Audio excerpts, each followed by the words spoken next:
ঘড়ির কাঁটা ৫টা বেজে গেছে। সারাদিন ধরে একটা টানটান উত্তেজনা চলেছে।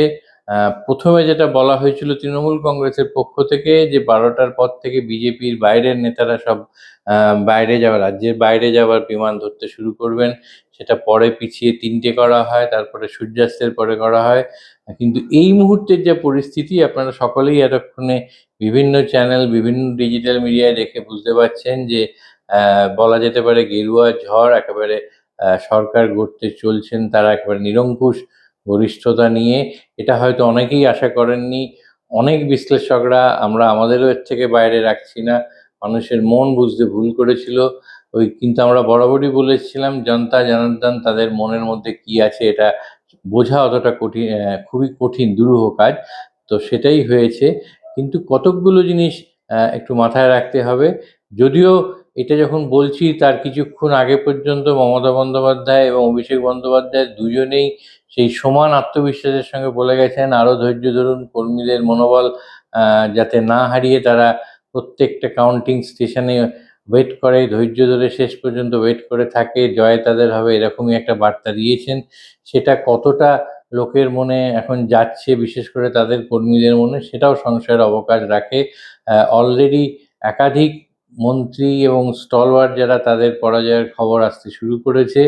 কিন্তু এই মুহূর্তে দাঁড়িয়ে যেটা দেখার, অনেকে বলছেন যে একটা হিন্দু ভোটের কনসলিডেশন হয়েছে, হিন্দু ভোট একদিকে একত্রীকরণ হওয়াতেই এই ফল।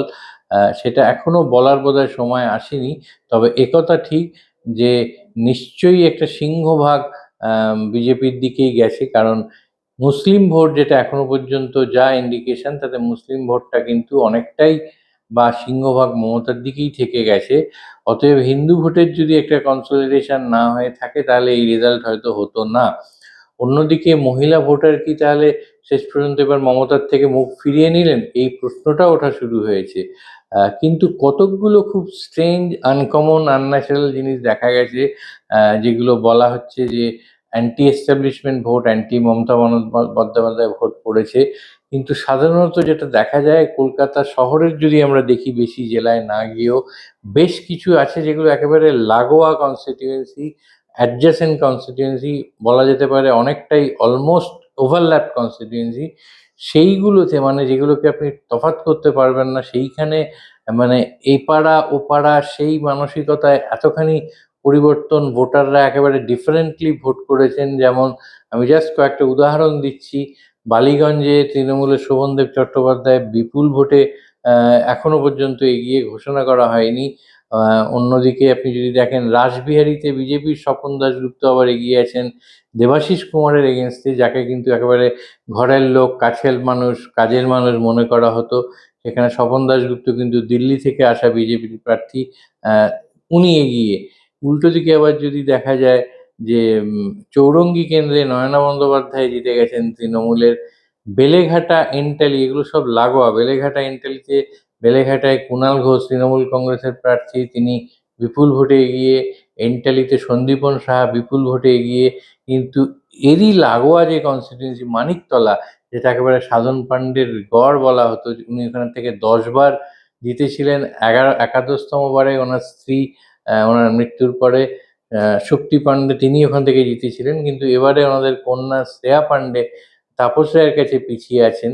তো এই যে লাগোয়া কনস্টিটিউয়েন্সিগুলোতে ভোটারদের ডিফারেন্টলি বিহেভ করা, এটা কিন্তু একটা খুব, বলা যেতে পারে একটা একটু অভূতপূর্ব ঘটনা, একটু আনন্যাচারাল ঘটনা।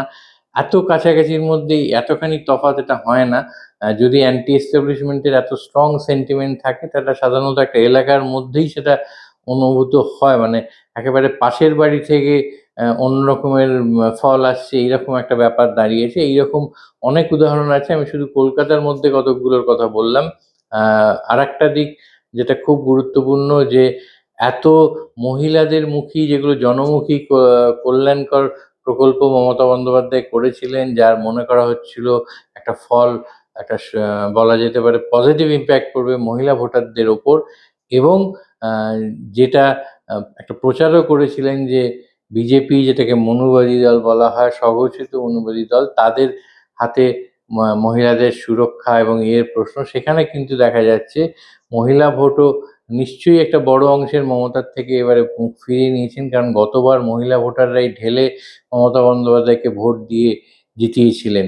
তো এই কিছু কিছু অদ্ভুত ঘটনা দেখা যাচ্ছে এখনো পর্যন্ত, যে ট্রেন্ড, এগুলো অনেক অ্যানালিসিস করার বাকি আসবে পুরো স্ট্যাটিস্টিক্স পরিসংখ্যান এলে। যদিও গণতন্ত্রের নাম্বারই শেষ কথা বলে, সেই নাম্বারে একেবারে নিঃসন্দেহে বলা যেতে পারে বিজেপি অনেকখানি এগিয়ে। এই অ্যানালিসিস গুলো হবে পরের নির্বাচনের জন্য, যেটার জন্য এখনো 5 বছর অপেক্ষার, কিন্তু প্রস্তুতিটা বোধহয় এখন থেকেই নিতে হবে। আহ, এর বাইরে যেটা আছে, এই যে ফলটা হলো, সেই ফলটা কিন্তু একটা র্যামিফিকেশনস পড়বে অন রাজ্যের রাজনীতি এবং দেশের জাতীয় রাজনীতি তার ওপর, যেটা কিন্তু খুব ইম্পর্টেন্ট। একটা যেমন ভাবার, আমি প্রথমে রাজ্য স্তরের একটা ছোট বলি, যে মমতা বন্দ্যোপাধ্যায় কিন্তু মুখ্যমন্ত্রী হিসেবে একরকম, আর বিরোধী দলনেত্রী হিসেবে কিন্তু একরকম। বামপন্থীরা সেই মমতাকে বিরোধী দলনেত্রী হিসেবে পেয়েছেন, বিরোধী দলের নেত্রী হিসেবে। আহ, যদি মমতা শেষ পর্যন্ত ভবানীপুরে তার জয় রাখতে পারেন, কারণ এখনো পর্যন্ত তার মার্জিন ক্রমশ কমতে কমতে এই মুহূর্তে 5,000-এ এসে দাঁড়িয়েছে। অর্থাৎ শুভেন্দু অধিকারী ঠিক যা যা হিসেব দিয়েছিলেন বুথ ধরে ধরে, সেইভাবেই কিন্তু মিলছে। যখন ওনার এগিয়ে থাকার কথা বলেছিলেন, এগিয়েছিলেন, যে বুথগুলোয় মমতার লিড নেওয়ার কথা নিয়েছিলেন, তারপর থেকে আবার শুভেন্দুর এগিয়ে যাওয়ার কথা, ঠিক সেইভাবেই হচ্ছে, যেন একেবারে চিত্রনাট্য লেখা ছিল সেটা জাস্ট হয়ে যাচ্ছে, আমরা দেখতে পাচ্ছি মঞ্চস্থ হচ্ছে। সেটা যদি আহ, নাও হয়, মমতা যদি শেষ পর্যন্ত নাও জিততে পারেন ভবানীপুরে, কিন্তু আহ, উনি বিধানসভায় না গেলেও বিরোধী নেত্রী থেকে যাবেন। সেই বিরোধী নেত্রী হিসেবে অনেকে মনে করেন তাকে হ্যান্ডেল করা খুব ডিফিকাল্ট অনেক সময় হতে পারে, কিন্তু মনে রাখতে হবে মমতা বন্দ্যোপাধ্যায়ের তখন যা বয়স ছিল, এখন যা বয়স, তার মধ্যে একটা অনেকখানি তফাৎ হয়ে গেছে এমনিতেই। বিশেষ করে এই নির্বাচনের চাপে ওনার হয়তো আরো একটু শরীর আগের মতো ভালো নাও থাকতে পারে। তো সব কিছু মিলে ওই ব্যাপারটা মাথায় রাখতে হবে, যে বিরোধী নেত্রী হিসেবে মমতা বন্দ্যোপাধ্যায়কে হ্যান্ডেল করাটা বিজেপির যেই আসুন না কেন তাকে করতে হবে। কিন্তু এর থেকেও বড় যেটা, যে শেষমেশ এই ফলের পরে যে ইঙ্গিত এখনো দেখা যাচ্ছে, সেই ফলের পরে তৃণমূল নিজেকে এক রাখতে পারবে কিনা, যে আশঙ্কা বারে বারে করা হচ্ছিল, যে তৃণমূল যদি ক্ষমতাচ্যুত হয় তাহলে দুটো দুদিক থেকেই কিন্তু তৃণমূলের ক্ষতির আশঙ্কা। একটা, বিজেপির দিক থেকে একটা মুভ নিশ্চয়ই নেওয়া হবে, যে তৃণমূলটাকে আরো ভেঙে চুরে চুরমার করে বিজেপি, তৃণমূল থেকে ভাঙিয়ে বিজেপির দিকে নিয়ে আসা, যাতে বিজেপি আরো শক্তিশালী, আরো মজবুত হয়। সেই প্রচেষ্টা যেমন থাকবে, তেমনি তৃণমূলের দিক থেকেও কিন্তু প্রোঅ্যাক্টিভলি একটা মুভ হবে, যে দল থেকে ভেঙে বেরিয়ে বিজেপির দিকে যাওয়া, ক্যাম্প সুইচ ওভার করা। এটা কিন্তু একেবারে অবশ্যম্ভাবী বলে এই প্রবণতাটা দেখা যাবে, সেটা খুব তাড়াতাড়ি শুরু হবে। এবং সেইখানে কিন্তু তৃণমূলের দিক থেকে একটা খুব বড় চ্যালেঞ্জ হয়ে দাঁড়াবে, যে এই নির্বাচন, যে পরবর্তী পরিস্থিতি, সেখানে নিজের দলটাকে ঠিক রাখা। আরো আক্রমণ আসবে কিন্তু সরকারের বাইরে যাওয়ার পরে, যে সমস্ত বিভিন্ন অভিযোগ, দুর্নীতির অভিযোগ এবং অন্যান্য অভিযোগ করা হচ্ছিল, সেইগুলো কিন্তু আরো বলা যেতে পারে একেবারে চারদিক থেকে একেবারে জাঁতা কলার মতো আক্রমণে ফেলা হবে তৃণমূলের নেতাদের যারা থেকে যাবেন। এর ফলেও একটা বেশ কিছু বেরিয়ে যাওয়ার সম্ভাবনা থাকবে। আহ, যত তৃণমূলের কিন্তু ক্ষয় হবে, তত জাতীয় স্তরেও কিন্তু মনে রাখতে হবে, কারণ এর একেবারে নেক্সট অবশ্যম্ভাবী বলে রাজ্যসভায় তৃণমূল কম লোক পাঠাতে পারবে, এবং এর যদি প্রভাব নেক্সট লোকসভায় পড়ে তাহলে সেখানেও তৃণমূলের আসন কমতে পারে। সব মিলিয়ে কিন্তু জাতীয় স্তরে বিজেপি বেশ কিছুটা এগিয়ে যাবে, কারণ অন্যান্য রাজ্যের ফলাফলেও যা দেখা যাচ্ছে, তাতে যেরকম আসামে তারা যথেষ্ট শক্তিশালী জায়গায় রয়েছে। কেরালা তাদের হাতছাড়া হলেও কেরালা প্রত্যেক 5 বছরে বদল হয়। তামিলনাড়ুতে ডিএমকে যতটা ভালো আশা করা হচ্ছিল করেনি। ওখানে আমাদের বিজয়ের চিত্রাভিনেতা বিজয়ের দল আসছে। এখন তারা কার সঙ্গে কোয়ালিশন করবে, করবে কিনা, কিভাবে ক্ষমতায় আসবে, সেটা দেখার বিষয়। এই সব কিছু মিলে জাতীয় স্তরে কিন্তু 2029 সালের নির্বাচনের আগে এখন থেকেই বিজেপি বেশ কিছুটা একটা অ্যাডভান্টেজিয়াস পজিশনে চলে গেল, কারণ মমতা বন্দ্যোপাধ্যায় যদি তার শক্তি বাড়িয়ে বা অন্তত এই রাজ্যে ক্ষমতায় থাকতে পারতেন, তাহলে যে জায়গাটায় যেত সেটা কিন্তু আর থাকবে না। এবং শেষমেশ যেটা আঘাত আসতে চলেছে, এই মুহূর্তে মমতা বন্দ্যোপাধ্যায় নিজে হয়তো পৌঁছে গেছেন সাখাওয়াত মেমোরিয়াল স্কুলে, যেখানে তার গণনা চলছে। ভোট গণনাও হয়তো স্থগিত আছে কিছুক্ষণের জন্য কিছু অভিযোগকে কেন্দ্র করে, কিন্তু যেভাবে ট্রেন্ড তাতে কিন্তু ওনার মার্জিন ক্রমশ কমছিল। 19,000 থেকে 16,000 থেকে 15,000 থেকে 12,000, 7,000, কমতে কমতে এখন 5,000-এ আছে। ঠিক একেবারে বলছি চিত্রনাট্যে যেভাবে শুভেন্দু অধিকারী বলে গিয়েছিলেন সেইভাবেই এগোচ্ছে ভবানীপুরের গণনা। অন্যদিকে অভিষেক বন্দ্যোপাধ্যায় যেরকম জোর করে বলে এসেছিলেন যে নন্দীগ্রামেও পবিত্রকর জিতবেন, সেটাও কিন্তু হয়নি, উল্টো দিকে হাঁটছে ওখানকার জনগণের রায়। মনে রাখতে হবে এই ভোটের আগে এটা একটা চ্যালেঞ্জিং ভোট ছিল, সেখানে কিন্তু 74 জন সিটিং এমএলএ-কে রিপ্লেস করা হয়েছে নতুন ক্যান্ডিডেট দিয়ে। তাদের মধ্যে একটা ডিসেনশন ছিল, যেটা হয়তো ভোটের আগে মমতা বন্দ্যোপাধ্যায় এবং অভিষেক বন্দ্যোপাধ্যায়ের চাপে তারা কিছুটা গুটিয়ে বলেছিলেন প্রার্থীদের হয়ে খাটছেন, কিন্তু এই রেজাল্টে কিন্তু ওই অন্তর্ঘাতের সম্ভাবনা উড়িয়ে দেওয়া যাচ্ছে না, সেগুলোও এখন দলকে দেখতে হবে। তবে এই মুহূর্তে এগুলো সবই পরের ব্যাপার। একটা দল 15 বছরের ক্ষমতার পরে তার থেকে বেরিয়ে এলে এইগুলো সব কিছুটা হলেও গৌণ হয়ে পড়ে।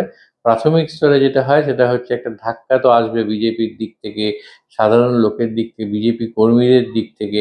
সেই আক্রমণগুলো সামলাতে হবে, কারণ তৃণমূল যখন ক্ষমতায় এসেছিল তখন সিপিএমের ওপর, পরবর্তীকালে তৃণমূলের জয়ের পর বিজেপির ওপর নানান এই ধরনের ঘটনা ঘটেছে। এইবার তৃণমূলকে টেবিলের উল্টো দিকে থেকে এগুলোকে সামাল দিতে হবে, সেটা একটা কঠিন চ্যালেঞ্জ। তার পরের চ্যালেঞ্জ হচ্ছে এই যে ডিসেনশন এবং ডিভিশনগুলো হতে চাইছে সেগুলোকে আটকানো। তো দুদিক থেকে দেখতে গেলে আহ, এই মুহূর্তে ডেফিনেটলি অ্যাডভান্টেজ নরেন্দ্র মোদী এবং বিজেপির যে পরিস্থিতিতে রয়েছে। আহ, দেখা যাক আগামী দিনেও আমাদের চোখ থাকবে কি হয়। গণতন্ত্রে জয় পরাজয় আছে। আহ, জনগণ যাকে চাইবেন তিনিই জিতবেন। আমরা আগেও বলেছি যে in a democracy people get a government they deserve. তো আমরা সেইটাকেই মেনে নিই। যে সরকার আসলো সেই সরকার আসুক, আম, জিতে আসছে জনগণের ভোটে জিতে এসছে, সেই সরকার তাদের মান্যতা পাক, ভালো কাজ করুক জনগণের হয়ে, এটাই কাম্য। আমরা এই দিকে তাকিয়ে থাকবো। এর মানে এই নয় অন্য সরকার যখন আসবে তারও যদি কিছু গাফিলতি বা কোনো না কোনো চ্যুতি বিচ্যুতি থাকে সেগুলোর দিকেও আমাদের সমান নজর থাকবে। তবে এই মুহূর্তে নিশ্চয়ই একেবারে একেবারে অবশ্যম্ভাবী জয়ের দিকে এগিয়ে চলেছে বিজেপি। আমার মনে হয় না যেটা একটা সময় পর্যন্ত বলা হচ্ছিল যে সূর্যাস্তের পরে খেলা ঘুরবে, সেটারও আর খুব একটা আহ, কোথা থেকে কিসের ভিত্তি বা সেই সম্ভাবনা আছে কিনা।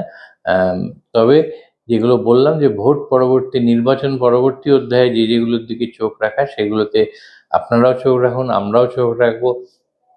যেরম যেরম আমরা জানতে পারবো, বুঝতে পারবো, আপনাদের জানাতে থাকবো। আনন্দ আর ভালোবাসার দীপ্তিতে গড়া সমুজ্জ্বল পরমা, ঠিক তোমারই মতো। শ্যাম সুন্দর কোম্পানি জুয়েলার্স, আগরতলা, উদয়পুর, ধর্মনগর, কলকাতা।